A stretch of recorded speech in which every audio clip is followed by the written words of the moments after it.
Hola chicos, nos volvemos a encontrar en este nuevo video para recordar y revisar las características de los cuadriláteros.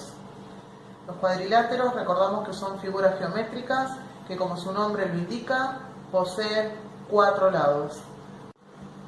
Vamos a clasificar los cuadriláteros. Nos vamos a encontrar con dos clasificaciones. Una pertenece a los paralelogramos, que toma ese nombre porque posee dos pares de lados paralelos, que son el cuadrado, el rectángulo, rombo y romboide. Por otro lado, nos vamos a encontrar con los trapecios, que son aquellos cuadriláteros que poseen un solo par de lados paralelos. Vamos a ver las particularidades de cada una de estas figuras.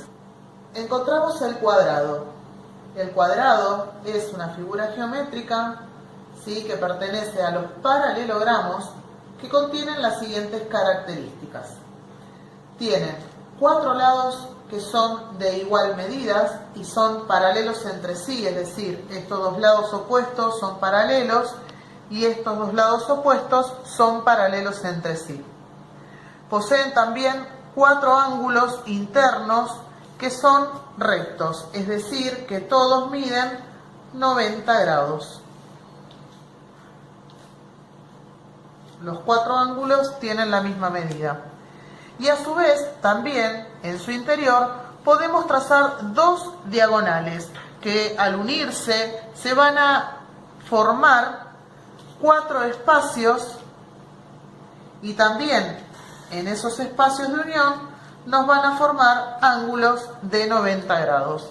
Las dos diagonales se cortan exactamente en el centro de ambas. Otro de los paralelogramos es el rectángulo. El rectángulo es una figura formada por dos pares de lados, es decir, estos dos lados son pares opuestos e iguales entre sí, y estos dos lados también son paralelos, opuestos entre sí y tienen la misma medida. También el rectángulo posee 4 vértices, como están marcados en la figura, y forman dentro de esos vértices ángulos de 90 grados, es decir, también posee 4 ángulos rectos.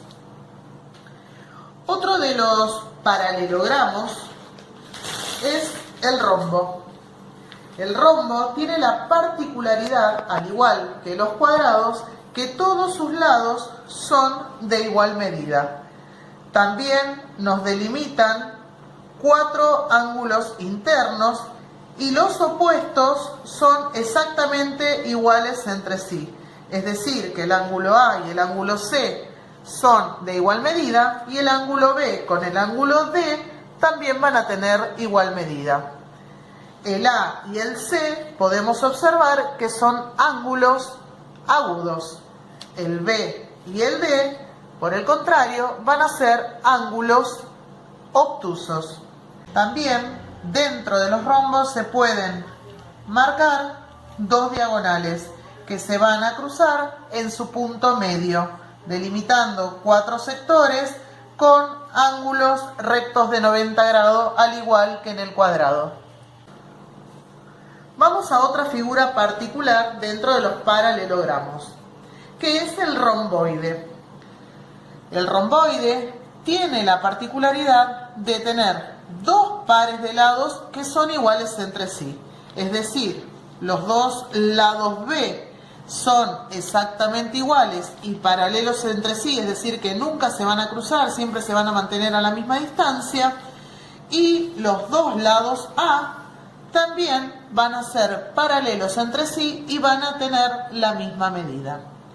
Como todo cuadrilátero, nos va a determinar los 4 ángulos internos y tiene la misma particularidad en este caso que el rombo, ya que los ángulos opuestos van a ser de igual medida, agudos en estos dos casos, en el A y en el D, y en el B y en el C serán ángulos obtusos. Dentro de lo que son los cuadriláteros también tenemos aparte de los paralelogramos, que toma ese nombre porque posee pares de lados paralelos, aparecen las otras figuras que son los trapecios.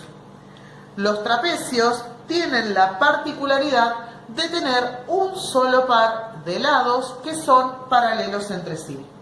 Y vamos a encontrar dentro de la clasificación de trapecios tres tipos. El trapecio rectángulo, donde el lado superior y el lado de base son paralelos entre sí. Los otros dos lados, como podemos observar, no son paralelos. Después tenemos el trapecio isósceles, que toma ese nombre porque tiene sus dos lados que no son paralelos de igual medida, y el lado de la base inferior y la base superior van a ser paralelos entre sí, pero con distinta medida cada lado. Por otro lado, vamos a encontrar al trapecio escaleno. Toma ese nombre porque todos sus lados son de distintas medidas, pero sí tiene un par de lados que son paralelos, que es el lado que está en la base y el lado que está en el lado superior. Dentro de estas clasificaciones de cuadriláteros también aparecen las figuras que se las denomina trapezoides y reciben ese nombre porque son cuadriláteros que no tienen ningún lado de igual medida y tampoco ningún lado que son paralelos entre sí. En este caso podemos observar a este trapezoide que tiene 4 lados, va a tener 4 ángulos internos, tiene 4 vértices también, pero ninguno de sus lados son paralelos entre sí y tampoco son de igual medida. Esta es la clasificación de los cuadriláteros. Espero que esta breve explicación les sirva para trabajar con sus actividades. Nos vemos en el próximo video.